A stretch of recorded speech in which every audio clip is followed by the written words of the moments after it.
In the Democratic Republic of Congo, residents in Kinshasa have welcomed the arrival of Belgium's royal couple. King Philippe and Queen Mathilde landed in DRC's capital on Tuesday. They met Congolese President Felix Tshisekedi at the airport before receiving military honors. King Philippe is expected to address the nation's National Assembly on Wednesday before heading to the cities of Lubumbashi and Bukavu. This counts as the king's first visit to the DRC since he started his reign in 2013. The visit comes 2 years after the Belgian king expressed his deepest regrets to the Congolese people for the abuses committed by his country during the colonial period. Here's what residents in Kinshasa are saying. My feeling is that we should start having good Congolese-Belgium relations again, like before. Despite what Belgians did to us during colonization, we are ready to forgive. We are really happy with the arrival of the royal couple. We hope they will find a solution for the war in the east. Here in Kinshasa, we are okay, but our brothers in the east are suffering. We also hope they bring investors and businessmen to develop the country. But first, we ask they help end the war in the east. I'm very happy to see the King of Belgium, especially at my age of 63, thanks to Felix Tshisekedi.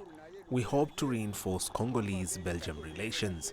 I'm very happy and I thank the President.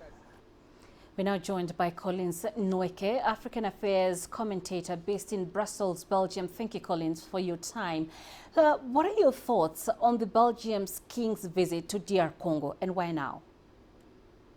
Well, thank you for having me. In all respect, I believe that this trip by the Belgian king could be regarded as a journey of decolonization.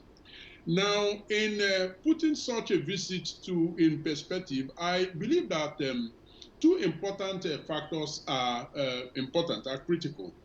Number one is the timing, but also the composition of the entourage. Now, in terms of timing, this meeting or this visit was meant to have held on the occasion of the 60th anniversary rather, of the independence of Democratic Republic of Congo from Belgium. Now, that was meant to take place in 2020, but as a consequence of COVID-19 pandemic, that couldn't happen. And then, there have been a whole lot of, postponement until now. Okay, he's there. Now, looking at the composition, there are quite a few things to, look at critically. The Belgian Prime Minister is actually accompanying him. That says a lot. It says that at a political level, the visit is taken very, very seriously. But also the ministers, the minister for, the Secretary of State for, Development Cooperation is accompanying the king. Now, that tells a less positive story because one would expect that when they are talking of a new partnership, that it is a partnership that should be based not on aid, but more on trade or a combination of the two. But the Minister of the Economy, Minister for Business, are actually conspicuously absent from the entourage.